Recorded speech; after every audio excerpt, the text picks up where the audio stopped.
Bienvenidos a la Casa Azul, gracias por acompañarme otro martes. ¿Quién no identifica este sonido alrededor del mundo? Por supuesto, ya sabes que estamos hablando de Microsoft, pero no abrí mi computadora, no es porque haya abierto mi computadora, es porque es la manera que tengo de presentar a mi invitado de esta semana. Antes de darte más detalles, quiero agradecer a mi amigo Orlando Aurquia por haberme puesto en contacto con mi invitado de hoy. Orlando nos visitó en el podcast, fue nuestro segundo entrevistado y puedes escuchar su episodio si aún no lo has hecho.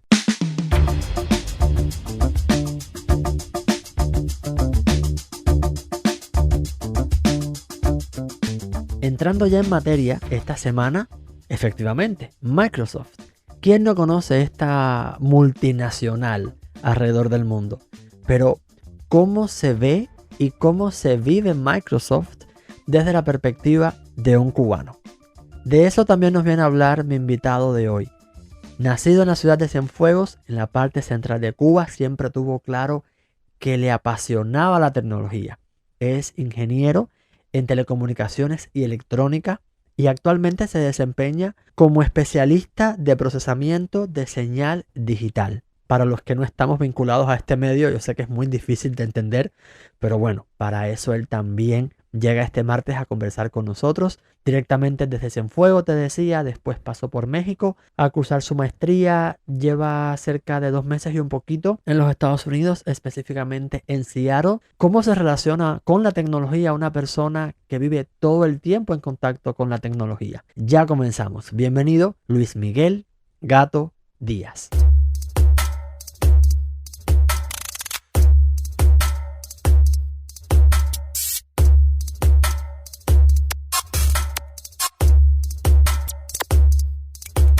Yo estudié en el IPBC, la vocacional de Cienfuegos, pero cuando yo terminé la secundaria, yo realmente lo que quería era hacer el Politécnico de Informática, que en ese momento estaba en el boom. De hecho, yo creo que desde niño siempre me he subvalorado un poco a mí mismo. Sí me gustaba la tecnología, pero no aspiraba así a universidad, maestría, algo así. Y fue la directora de la secundaria la que a espaldas mías, cambió mi boleta para que yo quería IPBC.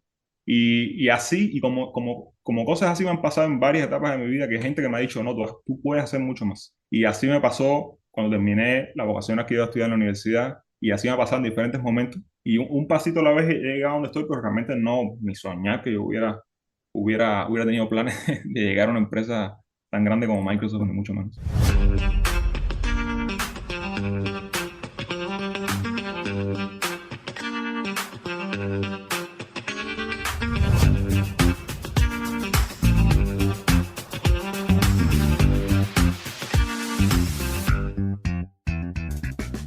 Bueno, podrás imaginarte que no es una secuencia de pasos así reproducible que yo pueda decirle a alguien, mira, primero tienes que hacer esto, luego tienes que hacer esto, y ya finalmente, no. O sea, viéndolo así en perspectiva, es un conjunto de decisiones que uno va tomando.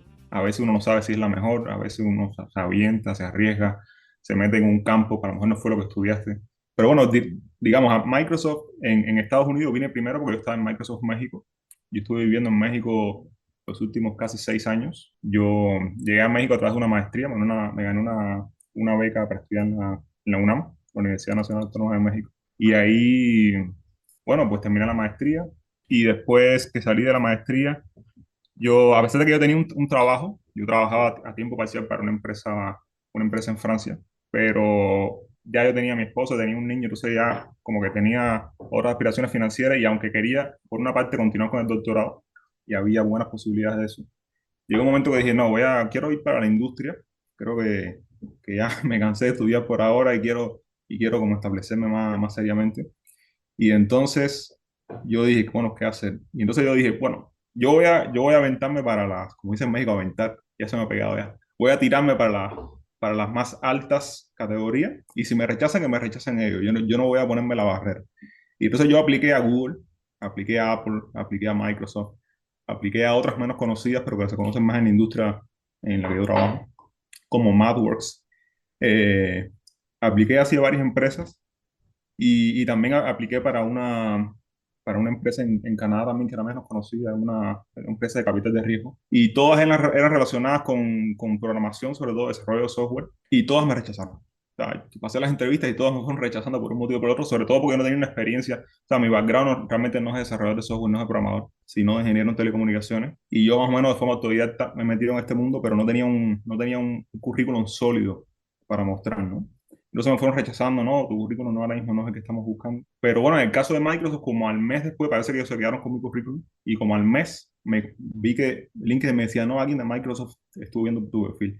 Y finalmente me escribieron y me dijeron, no, hay una posición que se abrió que quizás está más cercana a tu background. De hecho, era una colombiana, la muchacha que me entrevistó. Me dijo, yo creo que tienes buenas posibilidades. Y ya, bueno, ya, vamos ahí. Y pues ya pasé las entrevistas.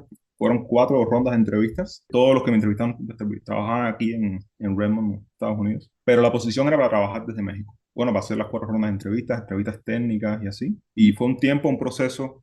Varios candidatos finalmente me eligieron a mí. Y pues ya, así comencé a trabajar en Microsoft México. Allá estuve 2 años y medio más o menos, hasta que hubo una oportunidad de transferirme para acá.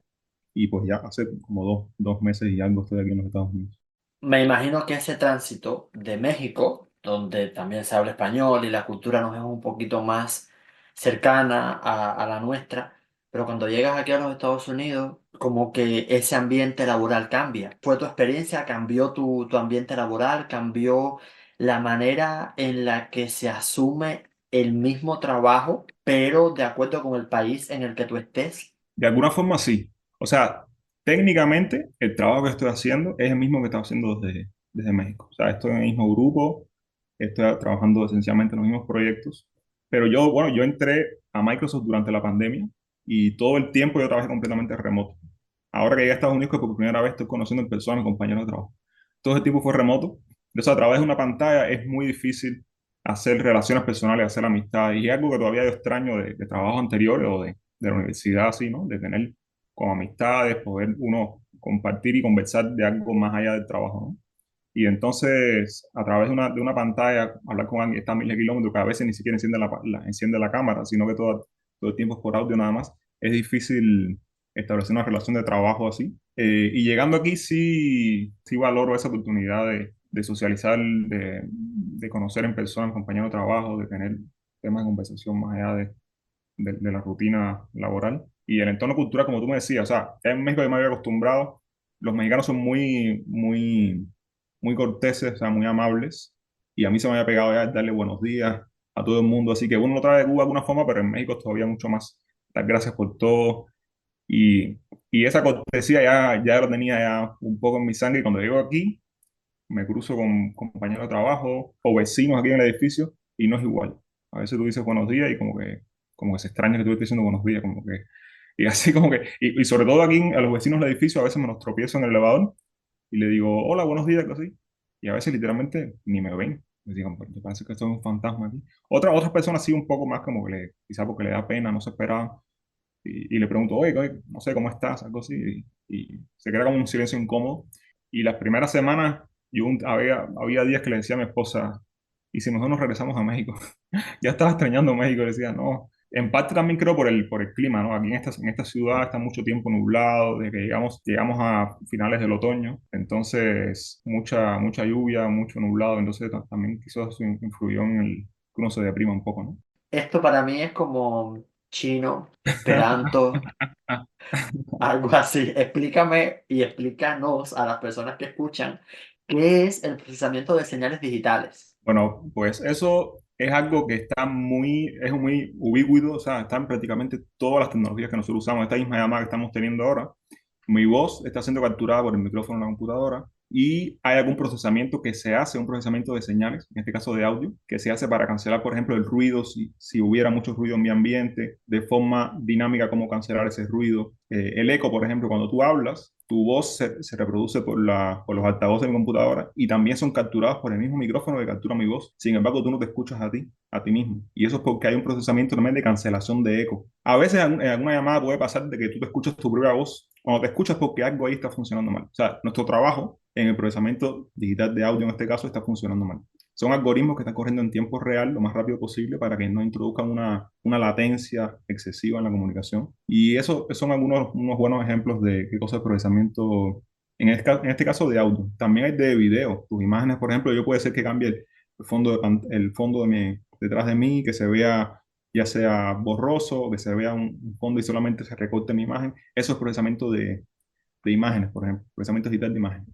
Entonces, todo lo que sea modificar una señal, ya sea de audio, de video, y extraer alguna información sobre ella o alterarla para lograr un objetivo específico, como cancelación, ruido, eco, ese tipo de cosas, eso es procesamiento de señales. En la carrera que yo estudié en tele, allá en la CUJAE, nosotros tuvimos unos 3 semestres en total de procesamiento de señales, eso es unas materias que más me gustaba. Y entonces tuve la oportunidad de que, bueno, la maestría a la que apliqué era ese mismo tema. La maestría la hice justamente en procesamiento de audio y eso me ayudó mucho. Haber tenido eso en mi currículum me ayudó mucho para entrar a Microsoft.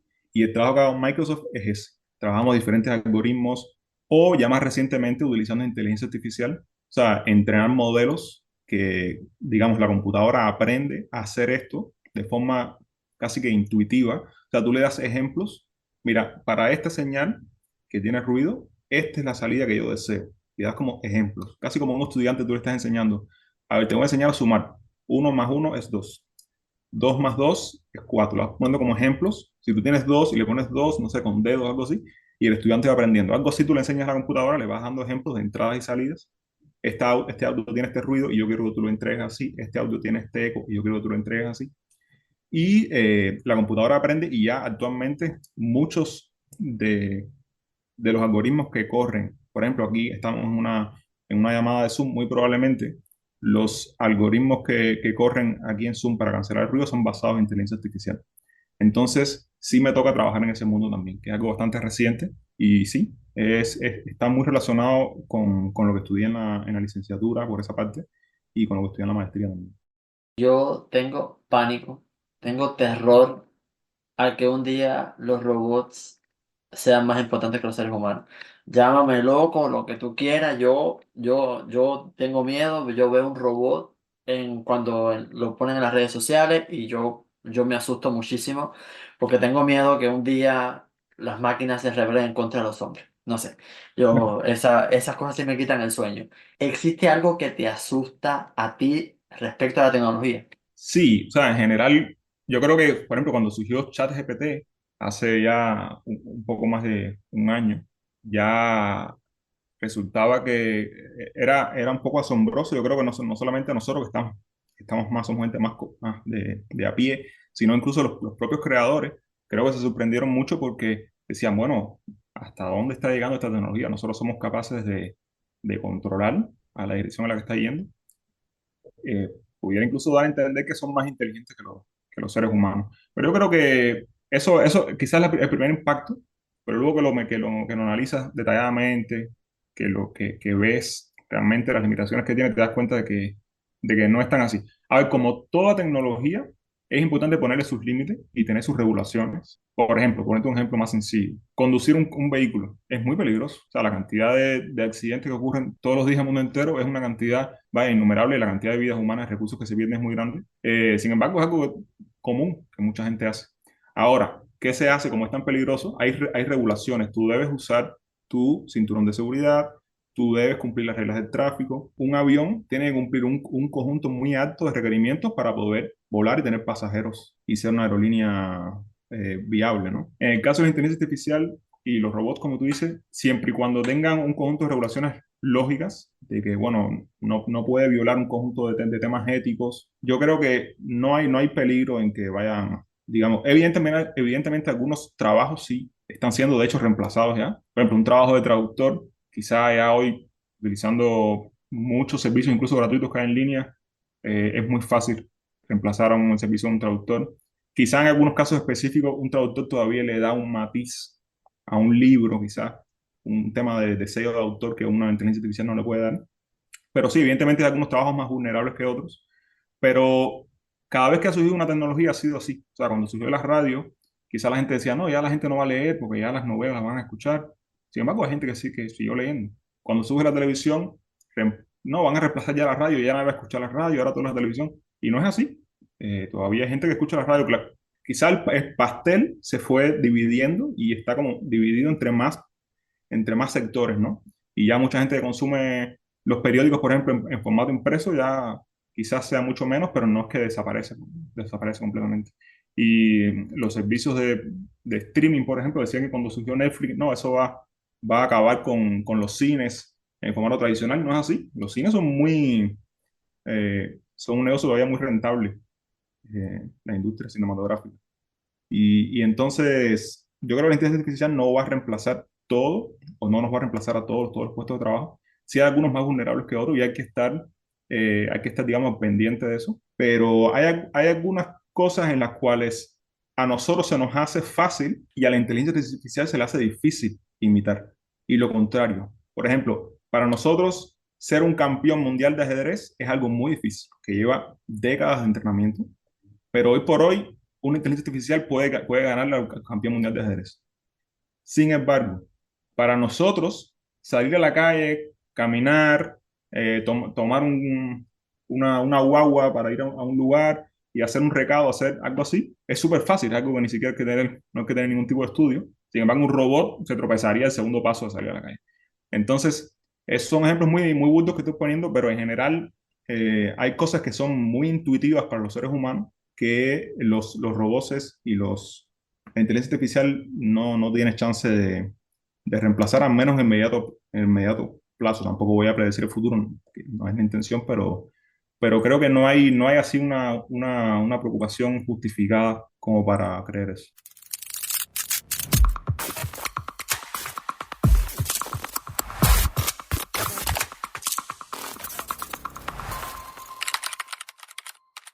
¿Cómo es el tema de ser padre? O sea, para ti, que estás fuera de tu país, acabas de llegar, estás a los Estados Unidos, 2 meses llevas en Microsoft, me dijiste aquí. O sea, ¿cómo vives todo ese tránsito también y cómo mantienes tus raíces en tu familia, en tu trabajo también, en medio de un contexto que no es el de nosotros? Sí, yo tengo un niño que va a cumplir ya 4 años este año, en mayo. Y es un niño muy, muy optimista, muy alegre. Nosotros pensábamos que iba a ser un choque muy grande para él, moverse para aquí. Y las primeras días, semanas, si él nos decía aquí en la casa, no, es que yo no quiero ir a la escuela que hablen inglés. Yo quiero que mis compañeritos hablen en español. Y nosotros le explicamos, pero mira, es necesario porque aquí, o sea, ellos no hablan español, es necesario que tú aprendas. No, pero yo no quiero. Y da unas explicaciones así. Pero ya ahora se ha acostumbrado muy bien.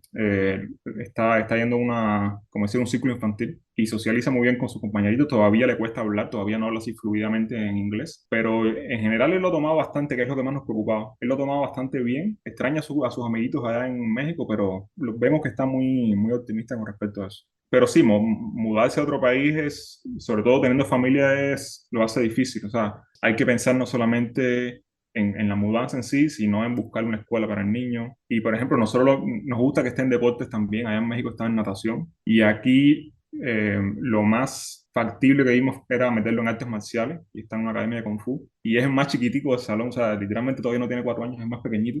Pero se lo toma muy en serio. Y hace todos los ejercicios igual que el maestro. Y es muy bonito verlo participando ahí. Entonces sí, yo creo que ayuda mucho, digamos, buscar rutinas. Cuando tú llegas, comenzar a integrarte en la sociedad buscando rutinas, cosa de que no te dé tiempo a deprimirte, a ponerte a pensar, ay, pero que este aburrimiento y en México no era así. En México tú salías a la calle y estaban los taquitos de la esquina ahí para comer cada vez que querías comer algo. Y cómo conservar las raíces. Bueno, en primer lugar, yo me comunico con mi familia, por supuesto, toda la semana, con mis amigos, los que tengo en Cuba cada vez menos con el tema este grande de la ola de migración. Y aquí en la ciudad he estado buscando contacto con latinos. Fíjate que cubanos hasta ahora no me he topado con ninguno. Si me está escuchando alguno en tu podcast, por favor. O mi esposa aprendió a hacer arroz con gris. Mi esposa es mexicana y ella hace arroz con gris, hace arroz frito, hace ropa vieja, como si estuviéramos en Cuba. Eso me gusta mucho que ella lo haga. Su ropa vieja le queda exquisita. Entonces eso es algo que aprendió mi mamá. Mi mamá le enseñó. Y entonces eso también en la casa tratamos de mantener ambas culturas, ¿no? Mi esposa casi que no puede vivir sin sus tortillas de maíz. Y yo siempre estoy añorando cuando ella va a hacer el próximo plato de comida cubana. Y el niño vive en ese mosaico bonito que tenemos en la casa. Él en la casa sí nos dice, no, en la casa hablamos en español. En la escuela yo hablo todo el día inglés, aquí en la casa sí vamos a hablar en español. Entonces él mismo siente esa necesidad espero que siempre sea así y cuando crezca no se olvide de su cultura madre, ¿no? Cuéntame de tus recuerdos también de Cienfuegos, de ese muchacho que además ganó una Olimpiada Iberoamericana en el 2009 en Chile, que ganaste oro. Bueno, de Cienfuegos, muy bonitos recuerdos. Yo en la época, digamos, de la primaria y la secundaria fue cuando comencé a aprender a nadar. Mi casa queda a 2 cuadras del mar. Es una cosa que extraño y siempre extrañaba cuando vivía en México, es estar cerca así del mar. Mi cuadra donde vivo, yo vivo en Reina, en Cienfuegos. Los que son de Cienfuegos van a saber. Y es prácticamente es como una península que entra hacia la bahía de Cienfuegos. O sea, por los tres costados tiene mar, excepto por la salida de la ciudad. Y yo estaba así, literalmente a 2 cuadras en mar y yo no tenía nada que hacer el fin de semana o en las vacaciones, iba a ir a pescar camarones ahí en la playa o iba a pescar sardinas en el muelle o iba a pescar jaibas y era algo como que algo así cotidiano y que es algo que es muy raro encontrar en otros lugares. O sea, que tú puedas estar así con esa libertad y estar con la naturaleza y tener esa forma tan sana de vivir. Pues es algo que sí, un recuerdo bonito que tengo de la infancia y que todavía el mar lo extraño mucho a donde quiera que voy.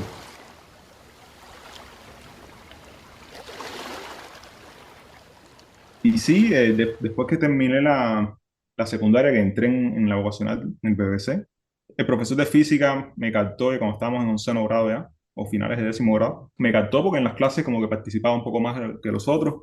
Me dijo, vamos a ponerte en un centro de entrenamiento. Nosotros en el BBC le decíamos elitaje, los élites, que suena bastante poco modesto eso, pero así es como le decían, no, el elitaje de física.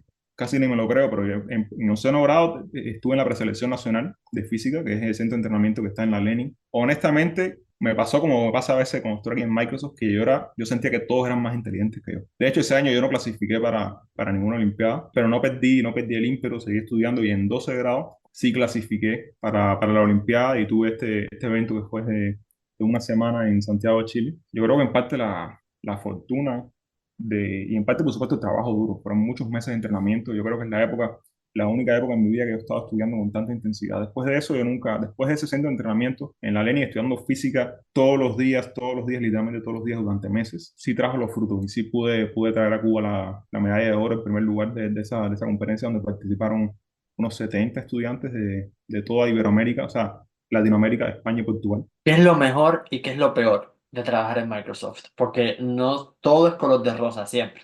Por supuesto. Bueno, lo mejor, hay varias cosas. Una, por ejemplo, obviamente financieramente, o sea, es uno de los empleos mejores pagados en donde quiera que esté. En México vivíamos muy bien, aquí también hay muchas posibilidades financieras en un empleo así. Eso es un gran plus. Otro gran plus en el tema de profesional es sentir que tu trabajo tiene un impacto, que tú sabes que, por ejemplo, en el caso mío trabajo mucho con Skype, con Teams, que es un software de videoconferencia similar a Zoom que de hecho mis compañeros me estuvieron regañando por estar nosotros teniendo esta entrevista en Zoom y no en Teams.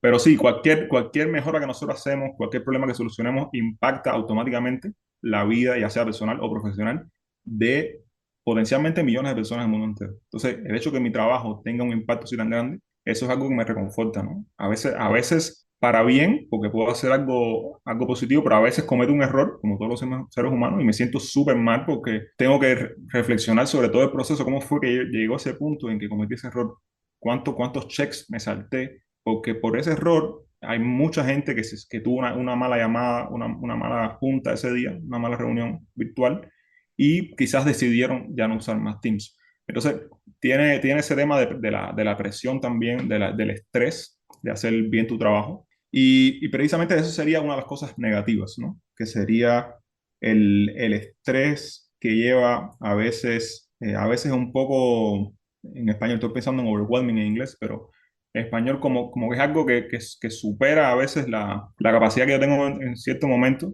que digo, no, tengo que estudiar mucho para llegar ahí, siento que todavía me falta mucho, no entiendo esta parte, tengo que dedicarle muchas más horas a lo mejor. Y entonces a veces siento que estoy en un lugar y siento el síndrome del impostor, que siento que estoy, pero no merezco estar aquí, porque estoy rodeado de tanta gente brillante. Yo siento que todos los que están al lado mío son más inteligentes que yo. Y entonces a veces eso es un poco de la presión, a veces sí la siento. Y eso sería, yo creo que lo más negativo. Y también algunos compañeros de trabajo que me ha tocado convivir no son, digamos, los más amables o los más sociables, los más cercanos. sino que a veces ponen como una barrera, no todos, algunos que son muy humildes, pero hay otros que dicen como que no, tú no, como que de verdad me hacen creer de que de verdad no merezco estar en Microsoft, ¿no? Hay gente que tienen como un estándar muy alto y eso a veces sí choca un poco, pero en general digo, eso supongo que sucede en muchos otros empleos, en otras facetas de la vida. ¿Qué es lo más boom? Así que tú has dicho, wow, como esto hasta ahora no he visto nada en la vida. Bueno, te voy a mencionar dos cosas. Una en el mundo tecnológico y otra en el mundo más bien, digamos, de la cotidianidad, del día a día. En el día a día, puedo tener en la mañana una reunión con gente en Europa, que ya están casi terminando su jornada laboral, y luego en la tarde una reunión con gente en China, y es una conversación así como la que estoy teniendo contigo. Y entonces el hecho para mí, yo pongo a pensar, oye, pero estoy en una misma jornada, estoy hablando con gente en Europa, estoy haciendo conectos, viendo cómo avanzamos este proyecto con gente que está en China, que está en Beijing o que está en Shanghai. Y entonces eso para mí, aunque es algo cotidiano, que ya uno lo asume, en el siglo XXI uno lo asume como algo completamente normal, si te pones a pensar cuántas capas de ingeniería, cuánta gente involucrada está para que la conversación que estoy teniendo se pueda distribuir al otro lado del mundo en unos pocos milisegundos. Eso, a pesar de que yo conozco una buena parte de cómo funciona, todavía para mí eso casi que parece magia. Entonces, eso, aunque parece algo muy común, casi todo el mundo tiene videollamadas en WhatsApp todos los días, para mí eso todavía es algo, una maravilla en la ingeniería y todavía me hace boom, así como tú dices. El hecho de poder colaborar con gente de todo el mundo y en el caso de Microsoft, que Microsoft está esparcido por todo el planeta. Y hay un equipo de Microsoft, por supuesto, en China, en Praga, en México, por supuesto en Estados Unidos, en Canadá. Entonces, el hecho de poder en un mismo proyecto estar trabajando con gente de todas partes del mundo para lograr los mismos objetivos, esa colaboración a escala planetaria, para mí es algo que me explota la cabeza, ¿no? ¿Qué tú opinas acerca de las actualizaciones en los dispositivos? Como yo a veces pienso que es una estrategia de mercado para que la gente compre, porque obviamente hay que vender. Quiero saber tu opinión como una persona desde dentro, ¿no? No, definitivamente tienes una gran parte de razón ahí. Hoy por hoy, sobre todo en algunas industrias específicas, como la industria de los móviles, ya de una versión a la siguiente, de un año siguiente, son diferencias marginales que lo que están tratando es de ganarse ese pequeño por ciento del mercado que todavía no se decide, o quizás los que tienen un convenio con su operadora móvil y le hacen un descuento, una promoción, que si estás, o sea, el teléfono te sale más barato si estás con ellos. Es un mecanismo que es así, comercial, en el mundo del hardware. Hay que decir que las actualizaciones de software sí son muy importantes y necesarias. A veces, desafortunadamente, actualizar un software hace que un hardware ya se haga obsoleto, pero ahí en general, no puedo decir que siempre, pero en general, sí no es algo, digamos, que intencional. No es que se planificó, no, vamos a hacer la famosa obsolescencia programada, vamos a hacerlo para que dentro de 5 años, con esta actualización, ya nadie pueda usar este tipo de teléfono. En la mayoría de los casos, se llega ahí porque con los avances de la ingeniería, de la ciberseguridad, se llega a un punto en que es necesario hacer algunos cambios en protocolos, en cómo operan algunos sistemas para hacer la tecnología más segura, para hacerlo más difícil para un hacker o alguien con malas intenciones de entrar a tu dispositivo. Pero te digo, eso no sucede así todos los años, de un año para otro. En el caso de un año para otro, sí, generalmente es un tema de marketing. O sea, la empresa necesita mantener un ritmo de ventas para que su empresa no desaparezca sencillamente. Ya sobre todo cuando eres una empresa muy grande, tú necesitas estar constantemente creciendo. Si durante un año no tienes las ganancias que los inversionistas que apoyan o que compran acciones de tu empresa esperaban, entonces hay muchas posibilidades de que tú quiebres. Aunque parezca que no, que es una empresa gigante, puedes quebrar si no mantienes ese ritmo vorágine de crecimiento, ¿no?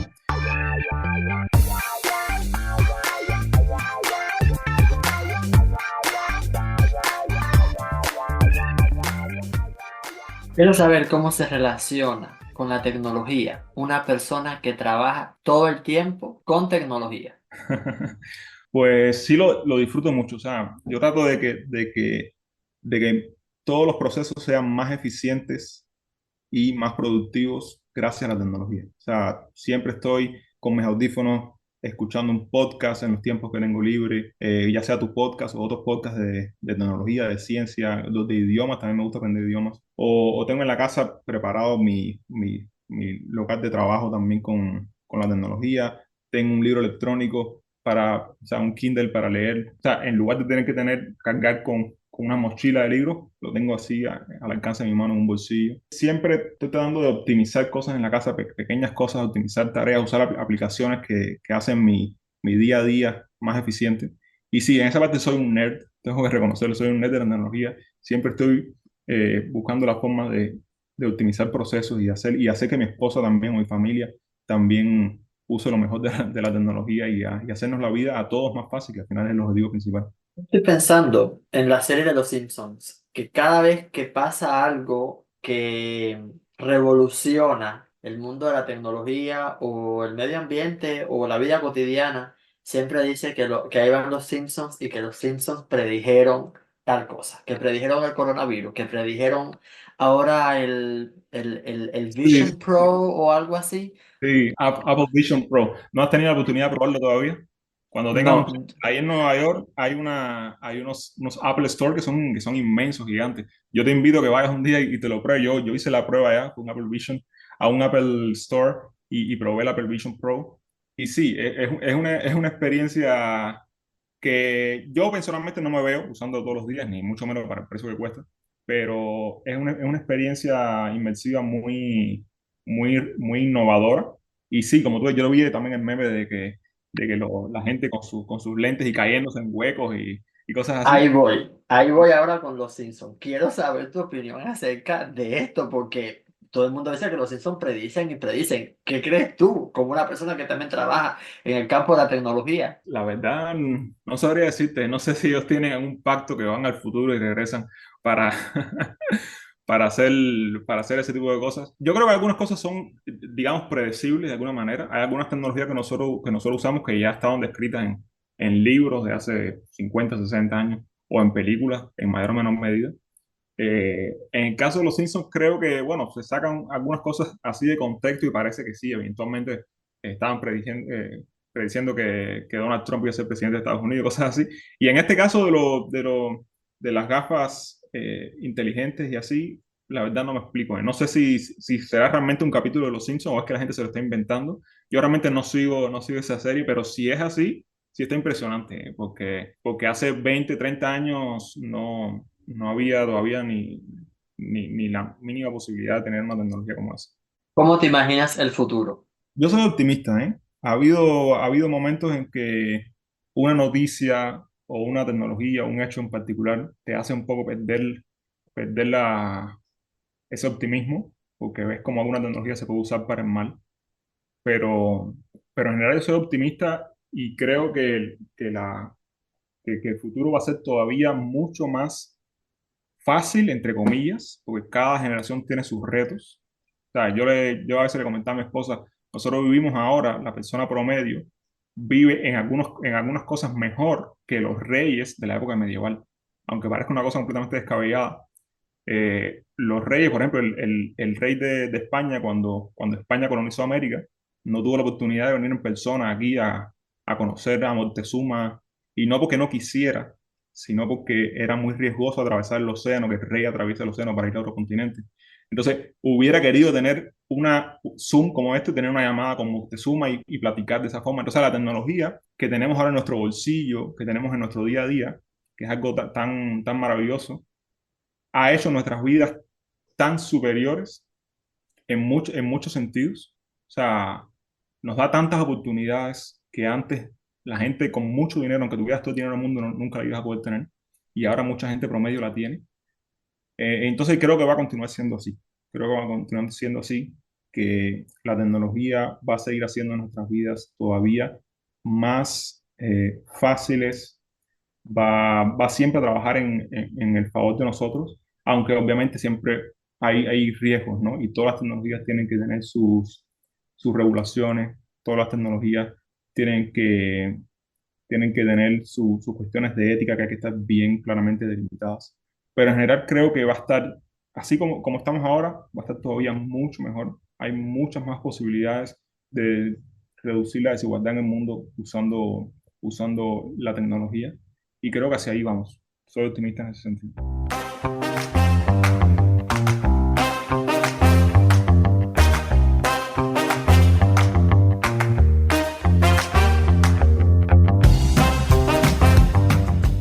por esta semana se acabó lo que se daba. Mi agradecimiento infinito por acompañarme, por escuchar. Gracias también por el apoyo que me das a través de las diferentes plataformas por las que escuchas el podcast. Comparte el episodio que más te gusta. Recuerda que por Instagram estamos preparando también algún contenido, @lacasaazul_podcast. Mi nombre es Carlos, desde Nueva York. Te invito a encontrarnos en 7 días para seguir compartiendo historias. Ten una buena semana. Hasta entonces, ¡feliz martes!